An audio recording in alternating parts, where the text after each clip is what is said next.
임마누엘이라는 뜻은 하나님이 우리와 함께 계시다라는 뜻입니다. 2년 전에 저희 총회 청소년부 수련회에서 제가 임마누엘이라는 주제로 이제 그 말씀을 전한 적이 있습니다.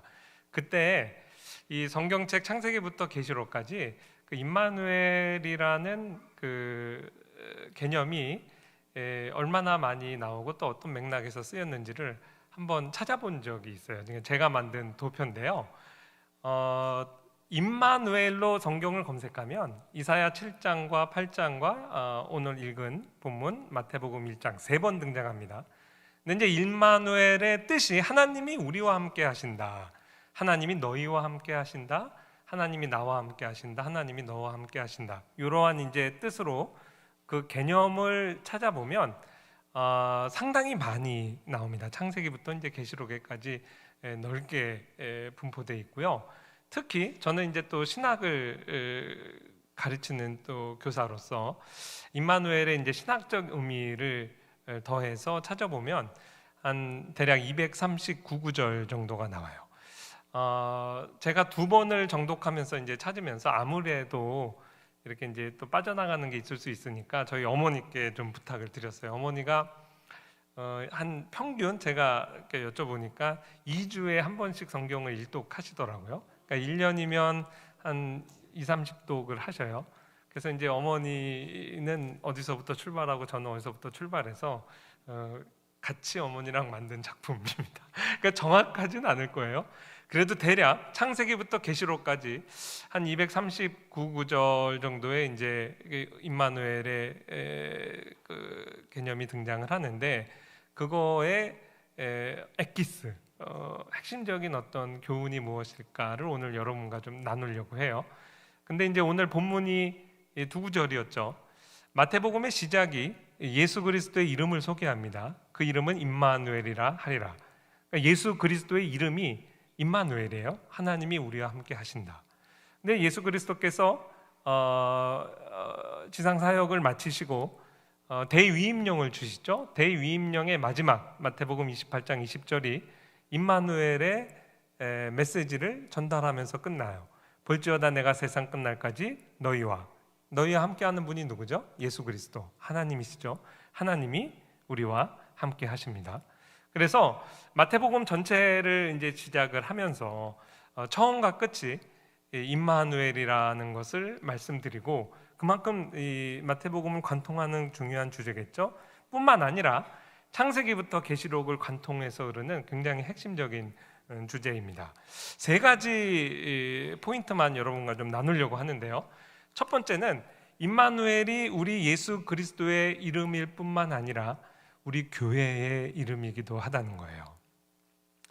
구약에 하나님이 우리와 함께 하신다라는 것을 가시적으로 보여주는 상징물이 성막이었습니다.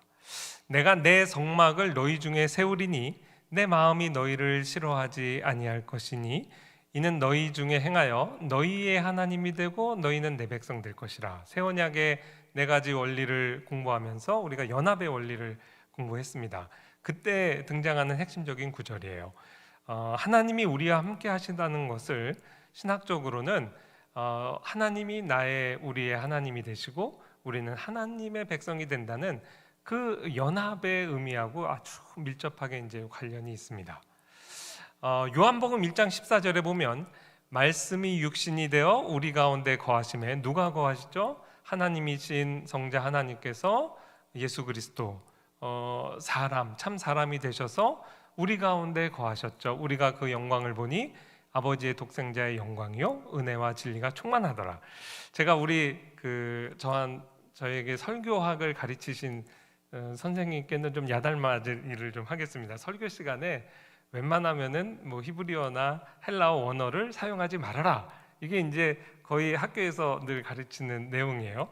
근데 너무 이거는 신기해서 여러분께 헬라어 단어 하나만 소개합니다. 저 말씀이 육신이 되어 우리 가운데 거하심에 스케노라는 이 헬라어 단어가 무슨 뜻이냐면, 저 사전을 찾으면요 너무 글씨가 작죠. 성막을 세우다, 텐트를 치다, 그게 의미예요. 그러니까 헬라어로 지금 말씀이 육신이 되어 하나님이 우리 가운데 거하셨다. 예수 그리스도의 성육신을 설명하면서 우리 가운데 거하셨다를 말 그대로 유대인들이 이해하는 방식으로 해석을 하면 저 레위기 26장 11절 12절 말씀과 같다는 거예요. 내가 내 성막을 너희 중에 세운다라는 그 단어가 헬라어로 말씀이 육신이 되어 우리 가운데 거하신다 이 말입니다. 그러니까 하나님께서 우리 가운데 거하시는 것을 상징하는 게 구약시대의 성막이었는데 신약시대에도 마찬가지예요. 임마누엘은 우리 예수 그리스도의 이름일 뿐만 아니라 교회의 이름이자 그 이름이 곧 교회의 본질에 해당합니다. 이 성전이 누구냐? 우리가 살아계신 하나님의 성전이라 그랬어요. 그러니까 이 신자의 정체성의 핵심에 하나님이 우리와 함께 계신다라는 개념이 있어요. 누가 신자고 누가 참 신자가 아니냐? 하나님이 우리와 함께 하시느냐? 하나님이 나와 함께 거하시느냐? 내 안에 성령께서 거하시느냐? 이것이 신자냐 신자가 아니냐를 구분하는 핵심적인 정체성에 해당이 되겠죠. 그러니까 교회의 본질이 임마누엘이라는 것을 우리가 정말 깊이 새겨야 됩니다. 왜냐하면 교회의 본질이 무엇이냐를 착각할 때 우리가 실수를 범하기 쉽습니다. 반면교사로 삼을 세 경우를 소개를 해드릴게요. 우리가 존경하는 사실 다윗도 이 부분에서 오해를 하고 실수를 했습니다. 이 다윗이 하나님의 성전을 건축하기를 정말 마음에 사모했죠. 하나님이 그 마음을 받으시고 칭찬하셨어요. 그러면서 다윗이 잘못 생각하는 부분을 나단 선지자를 보내서 교정해 주십니다. 다윗의 동기는 나는 이렇게 멋진 궁전에 거하는데 우리 하나님은 어디에 거하시는가? 장막에 거하신단 말이에요. 그래서 내가 하나님의 그 전을 내가 짓겠다. 이렇게 이제 얘기를 하니까 하나님께서 그 마음은 기뻐 받으시면서도 잘못 오해하는 것을 교정해 주시죠. 야, 내가 언제 너희 보고 내 집을 지어달라고 한 적이 있느냐? 집은 한 곳에 머무는 것을 의미하고 장막은 여기저기 텐트를 다시 치고 걷고 하죠. 그러면서 하나님께서 뭐라고 그러시냐면 내가 광야 40년 동안 또 출애굽 동안 이 장막에 거하고 성막에 거했다면서 여기저기 거했다는 표현을 2번 반복하세요. 그러면서 그 핵심이 뭐냐면 이스라엘 무리와 더불어 가는 모든 곳에서 내가 동행했다라는 것을 말씀해요. 이것이 교회의 본질이자 핵심입니다. 왜 하나님께서 나중에 예루살렘 성전 건축하는 거 허락하셨을까요? 더 이상 이스라엘 사람들이 방황하지 않고 여기저기 옮겨 다니지 않고 이제 사사기 시대가 끝나고 정착하는 시대가 됐기 때문에 하나님도 같이 하시는 거지. 만약에 하나님 집 잘 져드리고 이스라엘 백성이 딴 데 돌아다니면서 산다? 그러면 하나님께서 내가 여기에 머무는 것이 무슨 의미가 있느냐? 그래서 이제 사실은 교회의 핵심 이 임마누엘이라는 것을 사실 가르쳐 주셨어요. 그런데도 다윗이 온전히 이해를 못했던 것 같아요. 그래서 나중에 웃사의 사건이 있죠. 큰 실수를 범하죠. 그 여호와의 법궤를 메고 오도록 돼 있는데 율법에는 반드시 레위 사람들이 이렇게 법궤를 메고 오게 돼 있어요. 그 의미가 뭘까요? 하나님께서 절대로 우리보다 지나치게 앞서 나가지도 않고 뒤처지지도 않고 우리와 발걸음을 같이 동행하시겠다는 거예요. 이게 임마누엘의 핵심적인 개념입니다. 근데 그 당시 블레셋 사람들은 우리의 신을 어떻게 사람이 같이 메고 다니느냐, 오늘날 식으로 하면 제일 좋은 캐딜락 좋은 차에 하나님의 법궤를 딱 모시는 거죠. 그게 세수래예요. 우리는 우리의 신을 이렇게 예우한다. 그러한 어떤 그 문화적인 코드가 생각 없이 이 이스라엘에 스며 들어온 것 같습니다. 그래서 하나님의 법궤를 모셔오는데 나름대로는 세술에 오늘날로 이야기하면 아주 좋은 차를 준비한 거예요. 그리고 그 황소를 통해서 이제 그 수레에 메고 오니까 그게 이제 소가 뛸 때 벗개가 떨어지게 생겼으니까 웃사가 그걸 손을 댔는데 하나님께서 노하시고 그 자리에서 웃사를 죽이죠. 그거 하나가 정말 큰 하나의 상징적인 사건이었죠. 거기서 모든 행사를 스톱하고 다윗이 자숙하고 다시 하나님의 법대로 그 다음에 옮겨올 때는 이렇게 벗개를 메고 이렇게 오도록 조치를 하게 되죠. 이 사건을 통해서도 우리가 얼마나 교회의 과연 본질이 무엇인가를 오해할 수 있다라는 것을 보여줘요. 교회는 어떤 외면적인 예배당을 정말 잘 짓느냐, 거기에 본질이 있는 것 아니고, 또 우리 생각대로 하나님이 계시해 주신 말씀에 근거한 게 아니라 우리의 생각대로 하나님을 어떻게 잘 대우해 보자, 이것도 성경이 잘못된 거라 얘기합니다.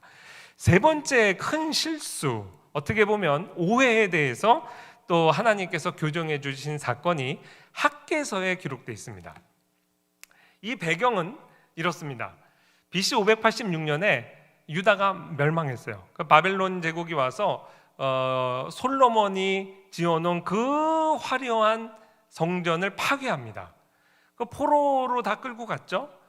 포로 귀한 70년 만에 와서 516년에 소위 말하는 세컨 템플, 두 번째 성전을 짓게 됩니다. 그게 완공이 돼요. 완공이 BC 516년이고요. 사실 처음 기초가 놓아진 거는 이제 BC 537년에 와서 그 다음 해에 BC 536년에 그 스룹바벨 성전이라고 합니다. 두 번째 성전의 기초 공사가 마무리됐어요. 자, 기초 공사가 마무리됐을 때 굉장히 재밌는 사건이 벌어집니다. 에스라 3장에 기록이 돼 있어요. 그 기초 공사를 마무리했을 때 얼마나 기뻤는지 그 젊은 세대 유대인들이 하나님 앞에 찬양을 하면서 막 감사 집회를 했어요. 그런데 나이가 많은 우리 교회로 얘기하면 이제 원로 장로님들, 저 뒤에 모여 앉으셔서 통곡을 하고 있는 거예요. 왜 우셨을까요? 왜 우셨냐면 이전 솔로몬의 성전의 영광을 보았던 세대예요. 비유컨대 요즘 주일학교가 너무 어느 교회 가나 숫자가 적잖아요. 근데 이제 이번에 코로나도 마쳤고 올해 우리 한번 잘해보자. 그래서 화평교회에서 주일학교 여름 성경학교를 했는데 한 50명이 왔어요. 앞에서 신나게 청년들, 교사들이 찬양합니다. 너무 즐거워해요. 야, 50명이 모여서 했대. 제가 이제 50이 넘었거든요. 제 세대에 있는 우리 집사님들, 장로님들이 저 뒤에서 막 울고 있는 거예요.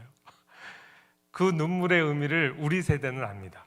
제가 어렸을 때만 해도 성경학교는 기본적으로 3박 4일 또 짧았어요. 4박 5일 일주일을 하고, 그 유초동부 아이들인데도 새벽 예배를 했어요. 그 성경학교 기간에 하루에 4번 모였습니다. 그리고 간식을 주면 뭐 쭈쭈바 나오면 아이들 너무 좋아하고, 보통 뭐 감자, 자두 이런 거 그거 줘도 너무 기뻐했어요. 그리고 예배당이 미어 터졌습니다.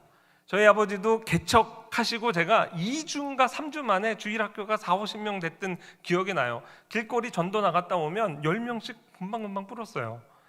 그 시대를 기억하는 옛날 어른 시대가 예전의 영광을 생각하며 통곡하고 있는 거죠. 그래서 에스라서에 뭐라고 기록되어 있냐면, 멀리서 들으면 기뻐서 찬양하는 젊은 세대의 찬양과 어른 세대의 통곡 소리가 서로 막 섞여가지고 이게 울음소리인지 찬양소리인지 구분하기가 힘든 상황이 됐다고 기록합니다. 어떻게 보면 지금 한국교회의 정황이죠. 이때 하나님께서 학개 선지자를 통해 이렇게 말씀합니다. 학개서 2장이에요. 3절, 너희 가운데 남아있는 자 중에서 이 성전의 이전 영광을 본 자가 누구냐? 이제 이것이 너희에게 어떻게 보이느냐? 이것이 너희 눈에 보잘것없지 아니하냐? 하나님께서 기가 막히게 전곡을 찔르는 말씀하는 거죠. 너희 맨날 지금 이렇게 울고 뭐 울부짖고 하고 있는데, 너희가 볼 때 지금 오늘날의 주일학교 보면 답답하지 않냐? 너무 보잘것없지 않냐? 현재의 문제점을 정확히 하나님께서 짚어주시는 거예요. 그러면서 너희가 청승 떨기 전에 교회의 본질이 무엇인지를 생각하라. 그러면서 4절 말씀, 이 땅의 모든 백성아 스스로 굳세게 하여 일할지어다. 내가 너희와 함께 하노라. 임마누엘이죠. 교회의 본질은 수요에 많고 적음에 있는 게 아니라 하나님이 과연 함께 하시느냐, 이게 문제라는 거예요. 그래서 내가 지금 너와 함께하고 너희의 자녀들 세대와 함께하고 지금 너희 눈에는 초라해 보이는 이 세컨 템플 두 번째 성전 기초성 놓고 있는 일꾼들하고 같이 있는데 도대체 뭐가 문제냐? 그러면서 과거 이야기를 합니다. 너희가 애굽에서 나올 때에 내가 너희와 언약한 말과 나의 영이, 하나님의 성령님이 계속하여 너희 가운데 머물러 있었나니 너희는 두려워하지 말지어다. 만군의 여호와가 이같이 말하노라. 그러면서 이제 다시 시선을 과거에서 이제 미래로 끌고 가거든요. 무슨 말씀이냐면, 옛날 애굽에서 너희 나올 때 그때 뭐 성전이 있었냐? 초라한 성막, 장막 있지 않았냐?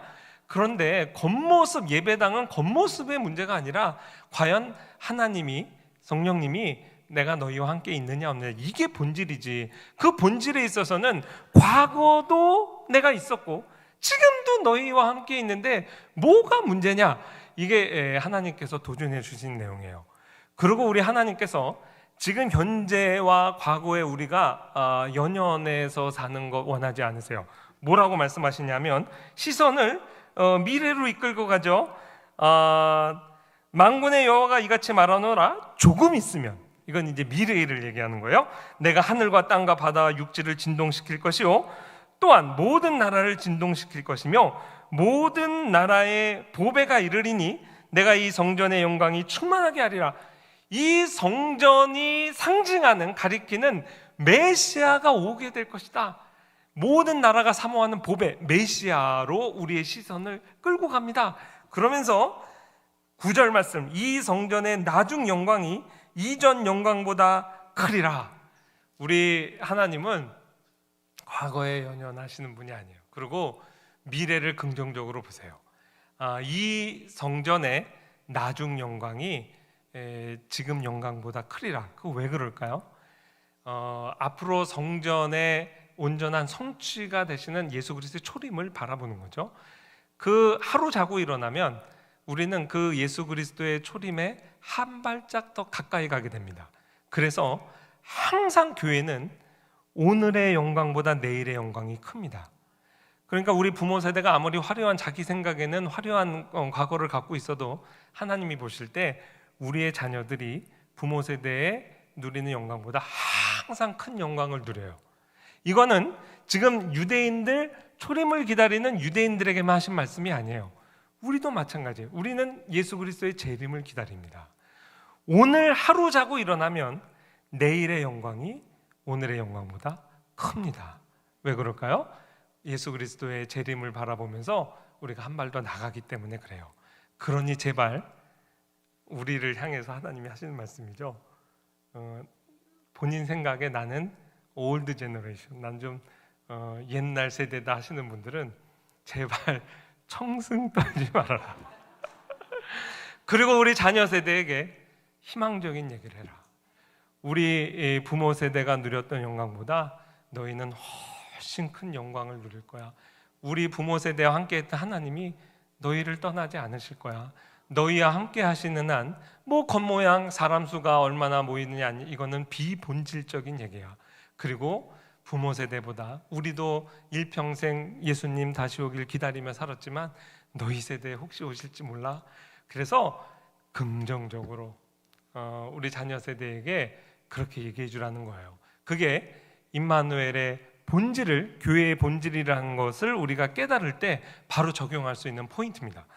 두 번째 임마누엘의 특징은 뭐냐면 거시적으로 보는 거예요. 지금 마태복음에만 머물리지 않고요. 창세기부터 계시록까지 보면 이게 하나님의 창조와 타락과 구속의 이 큰 그림 안에 임마누엘의 의미가 명확히 드러나요. 하나님이 사람을 창조하시고 코에 생기를 불어넣으시니 사람이 생명이 되니라. 이 생명이 되니라의 의미가 뭘까요? 이 의미가 어디에서 드러나냐면 인간이 타락해서 하나님 앞에 홍수 심판을 받을 때 하나님이 여호와께서 이르시되 나의 영이 영원히 사람과 함께하지 아니하리니 이는 그들이 육신이 됨이라. 이 반대되는 의미를 대조해 보니까 임마누엘의 의미가 확 드러나게 돼요. 하나님이 사람을 창조하시고 우리를 생명이 됐다는 의미는 하나님의 영이 우리와 함께하는 임마누엘의 존재였다는 거예요. 그런데 타락의 본질이 뭐냐? 하나님이 더 이상 우리와 함께 아니하시게 됐다. 그거를 성경의 표현으로 우리가 육신이 됨이라 그랬어요. 그렇다면 구원받는다는 의미가 뭘까? 고린도전서 15장 말씀에 보면 예수님을 첫사람 아담하고 대조되는 마지막 아담 혹은 둘째 아담으로 묘사합니다. 이 말은 뭐냐면 새 창조라는 말이에요. 그리스도께서 새로운 아담, 두 번째 아담이 되셔서 어떤 일을 하시냐면 살려주는 영이 되셨으니 무엇을 염두에 둔 말일까요? 생명이 되니라요. 그래서 이렇게 해서 새 창조가 시작되어 이 구원, 새 창조의 역사가 어떻게 끝나느냐? 요한계시록 21장 보라 하나님의 장막이란 말 자체가 교회의 이름이요 임마누엘의 뜻이죠. 사람들과 함께 있음에 하나님이 그들과 함께 계시니 임마누엘이 두 번 반복됩니다. 그들은 하나님 백성이고 하나님은 친히 그들과 함께 계시겠다. 이것도 임마누엘의 정말 중요한 신학적 의미가 돼요. 그래서 결국 이 구원의 완성도 임마누엘로 끝납니다. 그러니까 창조 타락 구속의 큰 그림 속에 임마누엘의 의미가 확정이 되는구나. 근데 이게 우리의 삶으로 어떻게 적용될까? 우리가 길거리에 나가서 불신자들에게 복음을 전도하는 행위는 보통 일이 아니에요. 이것은 하나님의 새 창조의 역사에 참여한다는 의미가 돼요. 왜냐하면 이 두 번째 아담으로 오신 그리스도가 생명이 되셔서 새로운 새 창조의 역사가 시작됐는데 그 현장에 복음 전도의 현장에 우리 하나님께서 예수 그리스도께서 우리와 함께 하신다는 의미가 되죠. 첫 창조에 있어서도 하나님이 처음부터 완성품으로 창조하시지 않고 자연세계는 완성품으로 창조하셨죠. 우리에게 생육하여 번성하여 땅에 충만하라 문화 명령을 주셨어요. 그것도 이 하나님의 첫 번째 창조에 우리 인간이 같이 참여하도록 하신 거예요. 타락으로 인해서 그것이 멈췄다가 하나님께서 다시 우리를 새 창조의 주역으로 초청하시면서 오늘날은 단순히 결혼해서 애를 많이 낳는 게 문제가 아니라 영적으로 출산을 해야 되는 거예요.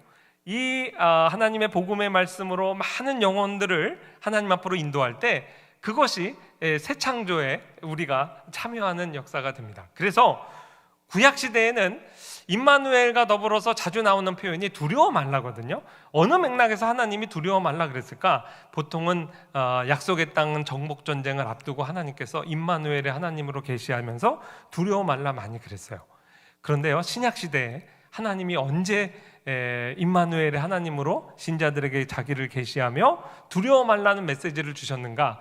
많은 경우가 있지만 사도행전 18장에 사도 바울이 고린도 성에 가서 복음을 전하려고 할 때 마음이 두려웠던 것 같아요.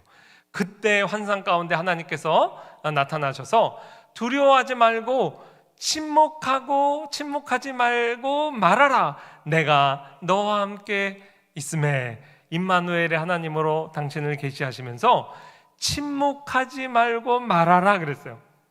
우리가 하나님의 새 창조의 이 놀라운 사역에 동참하면서 하나님께서 우리에게 도전해 주시고 요구하시는 건 뭐냐면 침묵하지 말고 그래서 두려워하지 말고 복음을 전하라 이거예요. 입을 열어서 침묵하면 저는 1966년에 엔토시 작구의 이 유명한 작품 기억이 납니다. 2016년에 영화로 만들어져서 한국에서도 이듬해 개봉을 했어요. 전 영화도 보고 소설도 읽고 이 소설 읽으면서 울지 않은 사람 없을 겁니다. 아마 지금 이 자리에 계신 대부분의 교우님들은 엔토시 작구의 이 작품을 읽으셨을 거예요. 이거 어떻게 눈물 없이 읽어요? 배교 이야기를 다뤘잖아요. 포르투갈의 그 두 신부의 배교 이야기. 근데 이들이 왜 배교를 하게 됐느냐 하면 십자가의 사랑으로 배교했다는 거예요. 굉장히 역설이죠. 배교하지 않으면 자기들이 목숨처럼 사랑하는 교우들이 너무 핍박 고난을 받고 있으니까 그 교우들을 사랑하는 마음으로 십자가상을 밟은 거예요. 그거 이제 배교의 표시거든요. 그 다음에는 일평생 남은 평생 신부들이 배교자로서 침묵하고 살아갑니다. 그러나 마지막에 죽을 때 보면 이렇게 십자가 갖고 있어요. 그러니까 마음속으로는 사실 신앙을 버리진 않은 것 같아요. 그러나 일본에 어떻게 보면 교회가 왜 이렇게 튼튼히 서지 못했는가를 설명해주는 역설이기도 하다고 저를 가르치신 어떤 교수님 그렇게 또 말씀하시기도 했어요. 사실 그 배교의 고통 가운데 있는 신부에게 환상 가운데 예수님이 이렇게 말씀하셨다고 막 그러죠. 밟아라 밟아라, 네 발의 아픔을 내가 제일 잘 알고 있다. 나는 너희에게 밟히기 위해 이 세상에 태어났고 십자가를 졌다. 그러니 밟아라. 물론 이제 문학적인 어떤 뭐 코드도 있고 나름대로 감동도 있지만 교회는요 침묵 위에 세워지지 않습니다. 아까 예수님이 뭐라고 그러셨어요? 침묵하지 말고 말하라 그랬어요. 이 가경교회는요 고백 공동체예요. 이 똑같은 박해의 문제가 일본에만 있었던 게 아니에요. 초대교회부터 복음이 전해지는 곳에 이 배교의 문제 또 박해의 문제는 늘 있어 왔습니다. 교회는 그 박해를 고백으로 극복하면서 사실 세워졌거든요. 켈빈도요 고향 땅에서 프랑스에서 너무 개신교를 캐톨릭이 박해 있어요. 그래서 켈빈 자신도 망명할 수밖에 없었어요. 이 프랑스에 너무나 많은 신자들이 속으로는 개신교 신앙을 받아들였어요. 그러나 박해가 무서워서 겉으로는 로마 캐톨릭 미사에 참여했어요. 이런 사람들을 가리켜서 니고데모파라고 합니다. 마음속으로는 예수님을 진짜 믿는 거예요. 그러나 입술로 고백은 못해요. 그래서 이런 니고데모파의 신앙도 그래도 하나님이 봐주시지 않을까요? 이런 질문을 켈빈이 많이 받았어요. 켈빈이 단호합니다. 이 여러분 소개하는 니고데모파에 대한 변명, 신도의 처신 이 책에서 교회는 박해 상황에서도 자기 신앙을 고백해야 된다. 박해받으면 어떡하냐? 도망가라 그랬어요. 나처럼 망명해라. 정 도망갈 수 없으면 그때는 순교해라. 순교할지언정 침묵하면 안 된다. 이게 원래 교회가 그렇게 고백을 했다는 거예요. 증인이 입을 다물고 있으면 안 됩니다. 우리를 하나님께서 증인으로 삼아 주셨잖아요. 2년 전에 저희 지금 교단에서 웨스트민스터 표준 문서를 다시 다 오늘날의 말로 번역하고 있어요. 이제 그 작업이 거의 지금 절반 끝났는데 웨스트민스터 신앙고백서 번역을 마친 다음에 공청회를 했어요. 근데 우리가 번역이 잘 됐나 문제는 없나를 이제 이웃 교단 고신에 계신 교수님을 모셔다가 이제 우리가 평가를 받았습니다. 그때 그 이성호 교수님이 오셔서 발표했던 발표문에 이러한 구절이 있어요. 가슴에 너무 와닿아서 이제 제가 받아 적어놨는데요. 교회는 성령께서 말씀을 통하여 심령에 일으키신 믿음을 마음속에서 고이 간직만 하지 않고 그것을 분명하게, 담대하게, 그리고 용감하게 밖으로 고백하면서 자신의 정체성을 많은 사람에게 드러냈습니다. 엄밀하게 말하면 위대한 신앙의 선배들은 마음의 신앙 때문에 순교를 당한 것이 아니라 입술의 고백 때문에 순교를 맞이했습니다. 마음으로는 누구를 너무 사랑해도 고백하지 않으면 역사는 이루어지지 않습니다. 여러분 지금 결혼하신 모든 커플이 태생적으로 나는 아이야, 나는 아주 여기서 아이는 어린애 아이가 아니라 MBTI 아이예요. 나는 너무 부끄러워, 마음이 수줍어해.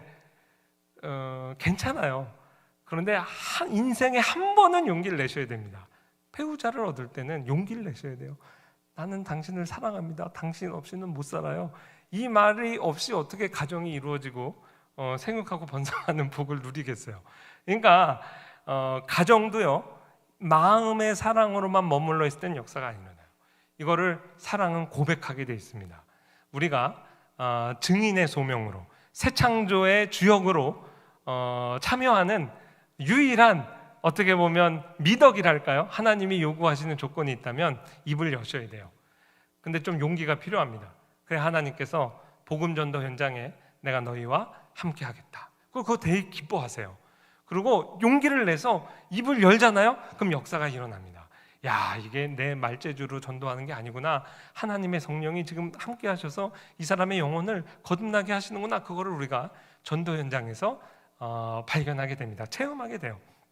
오늘은 이 적용이 본문 주제만큼이나 너무 무게감이 있는 적용이어서 이거 시간 없어서 못할까 봐 한 포인트 하고 적용하고 한 포인트 하고 적용하고 있어요. 이미 눈치채셨죠? 3개 중에 2개를 했으니 이제 됐습니다. 제 마음이 좀 편해요.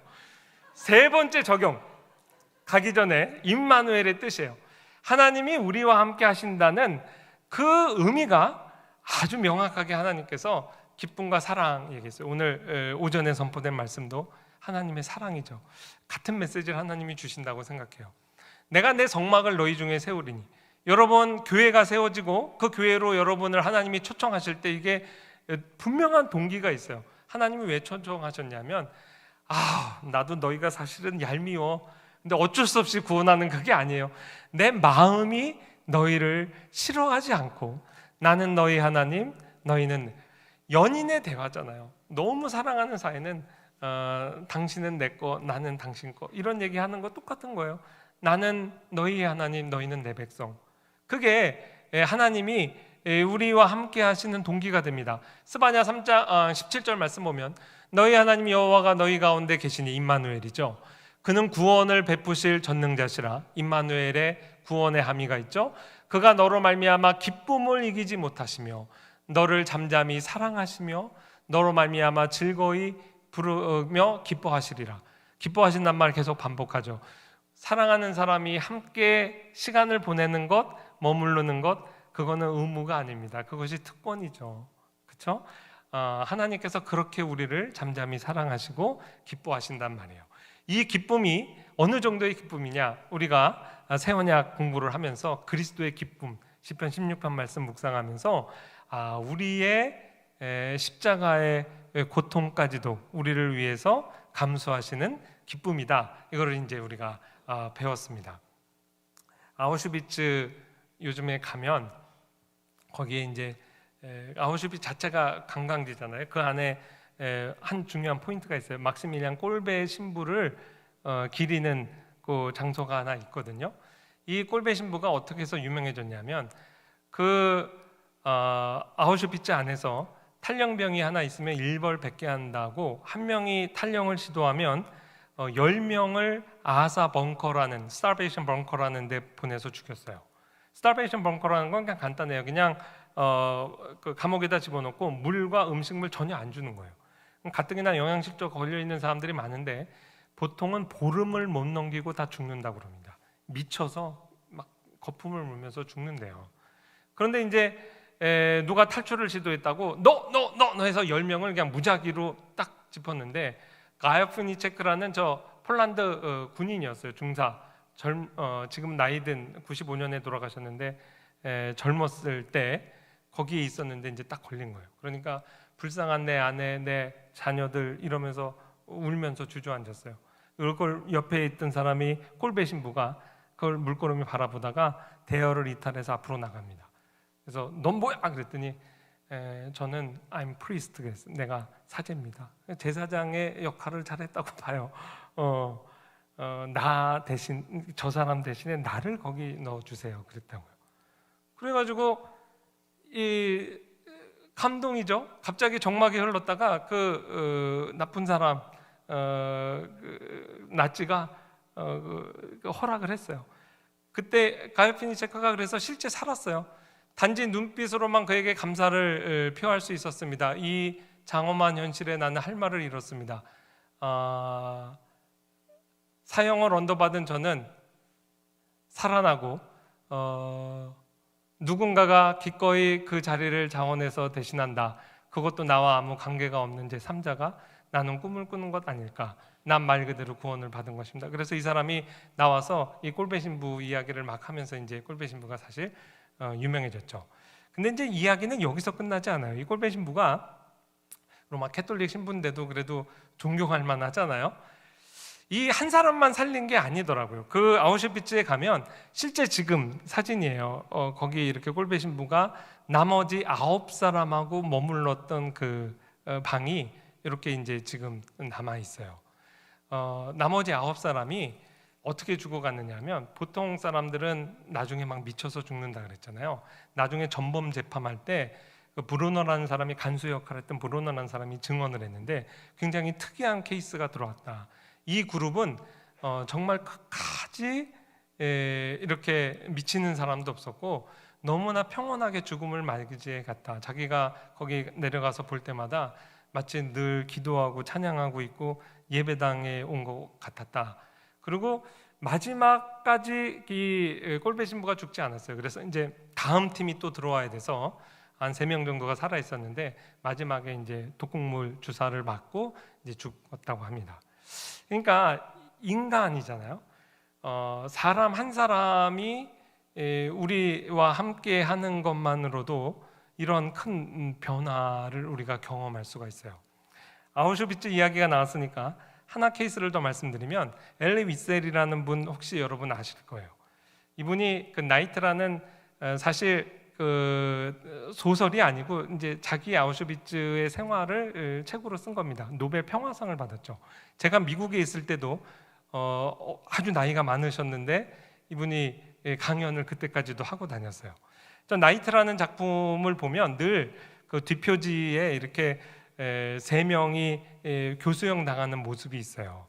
그 나이트 소설의 이제 핵심적인 에피소드인데, 공개 처형을 이때도 이제 할 때 탈출하지 말라고 이제 그 연병장에 다 사람들을 모아놓고 공개 처형을 한답니다.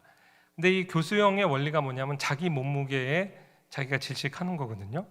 근데 얼마나 먹은 게 없는지 몸이 가벼워서 어린아이가 처형을 당하는데, 보통 8분에서 10분 안에 숨이 끊어져야 되는데 30분이 지나도록 숨이 안 끊어지는 거예요. 그러니까 그 모습을 지켜보면서 유대인들이죠, 어떤 뒤에 있는 유대인이 도대체 하나님이 어디 계시는가 탄식을 했대요. 그때 엘리 위셀이라는 사람의 마음속에 신비 체험을 한 거예요. 자기는 정말 그 음성을 들었대요. 지금 그 하나님은 저 아이와 함께 목매달리는 현장에 계시다. 그게 사실은 유대인들에게 내려오는 임마누엘의 사상이에요. 그래서 제가 공부했던 이제 그랜드 래피드 거기에도 임마누엘 템플, 유대인들은 유대인의 회당이 있잖아요. 제가 조사해 보니까 미국에 적어도 25개 이상의 유대인 회당이 이름이 임마누엘이에요. 그러니까 그들의 예수님은 아니죠. 하나님이 함께 하신다는 그 사상이 어떻게 보면 이제 이 저작 안에도 녹아 들어가 있고, 뭐 이 작품이 노벨 평화상 받으면서 뭐 신학자들, 철학자들이 이 의미, 에피소드의 의미가 뭐냐 이런 걸로 막 논문도 쓰고 하더라고요. 하나님이 우리와 함께 하실 때 어떤 일이 일어나느냐? 죽음을 이겨내는 능력과 생명의 역사가 일어납니다. 그래서 우리가 죽음을 초월하는 정말 위로를 받아요. 아직 예수 그리스도를 고백하지 않는 유대인들 안에서도 하나님이 함께 하신다라는 걸로 막 상도 주고 생각이 바뀌고 이 사람이 강연도 하고 다니고 그러는데, 하물며 정말 죽음을 정복하신 예수 그리스도가 우리와 함께 하신다라는 것을 고백하는 우리 신자가 이 땅에서 누리는 그 위로와 능력은 정말 파워풀합니다. 하나님이 우리를 감상적으로 사랑하는 걸로 끝나는 게 아니에요. 사랑해서 우리와 함께 하시는 그 하나님이 우리와 함께 하시면 구원의 역사가 있고 새 창조의 역사가 있습니다. 그게 하나님, 예수님께서 십자가의 강도에게도 마지막 순간에도 소망을 주시잖아요. 네가 오늘 나와 함께 낙원에 있으리라. 핵심어가 나와 함께예요. 그 다음에 데살로니가 전서에 보면, 형제들아 자는 자들에 관하여는 너희가 알지 못함을 우리가 원하지 아니하느니 이는 소망 없는 다른 이와 같이 슬퍼하지 않게 하려 함이라. 여러분, 우리의 신앙생활 하다 보면 우리 교회도 얼마나 많은 장례식이 있습니까? 근데 사연이 기가 막힌 장례식도 있죠. 저도 제 제자가 먼저 세상을 떠나서 정말 너무 가슴 아파요. 아주 학생인데 암으로 이렇게 세상 떠나서 문안 가면 사람의 말로 위로할 수 없는 경우를 많이 경험합니다. 그럼에도 너무 슬퍼할 필요 없다. 소망 없는 자와 같이 우리가 슬퍼할 필요가 없다라는 이 하나님의 말씀이 정말 위로가 됩니다. 이 위로는 그냥 말로 하는 위로가 아니에요. 능력 있는 위로예요. 지금 세상을 떠난 남편이, 아내와 자녀가 지금 어디 있냐? 그리스도와 함께 낙원에 있습니다. 그리고 예수님 재림하실 때 예수님께서 함께 자는 자들과 함께 데리고 오신다고 성경 말씀하고 있어요. 이게 얼마나 우리 지금 죽음의 실존 앞에서 두려워하는 인간에게 줄 수 있는 최대의 위로 아니겠습니까?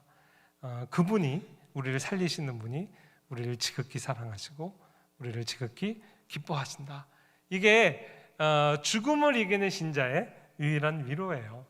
하이델베르그 요리문답이 이렇게 시작합니다. 우리가 보통 웨스트민스터 소요리 문답, 인간의 제일 된 목적 무엇입니까? 이것만 암송하시는데 또 하이델베르그 요리문답이라고 정말 훌륭한 우리 개혁파의 요리문답이 있어요. 이 일문도 정말 많이 알려져 있습니다. 사나 죽으나 당신의 유일한 위안은 무엇입니까? 사나 죽으나 나는 나의 것이 아니고 몸과 영혼이 모두 미쁘신 구주 예수 그리스도의 것입니다. 이것이 삶과 죽음을 초월하여 모든 신자가 누리는 위로예요. 이게 임마누엘의 핵심입니다. 그래서 우리가 모두 예배를 마칠 때도 로마서 15장 33절의 말씀, 어떻게 보면 축도의 핵심이죠? 이 말씀 제가 읽고 설교를 마치겠습니다. 평강의 하나님께서 너희 모든 사람과 함께 계실지어다. 아멘. 하나님 아버지 감사합니다. 그렇습니다. 우리의 주님이 임마누엘의 주님이신 것을 인하여 감사드립니다. 임마누엘의 하나님이 우리의 하나님, 나의 하나님이 되신 것 인하여 찬양드립니다. 교회의 본질, 교회의 이름이 임마누엘인 것 배웠고, 또한 전도 현장에 함께 하시는 임마누엘 하나님, 새 창조의 이 귀한 엄청난 사역에 우리를 초청하신 하나님, 우리를 증인으로 부르신 임마누엘의 하나님이신 것 배웠습니다. 또한 이 임마누엘이 삶과 죽음의 문제를 해결하는 능력의 메시지요, 또 우리를 사랑하시고 기뻐하시는 주님의 고백인 것을 배웠습니다. 한 주 동안 이 임마누엘 하나님, 우리의 삶의 현장에서 풍성히 체험하고 고백하는 우리 모두 될 수 있도록 주님 복 주시옵소서. 예수님의 이름으로 기도합니다. 아멘.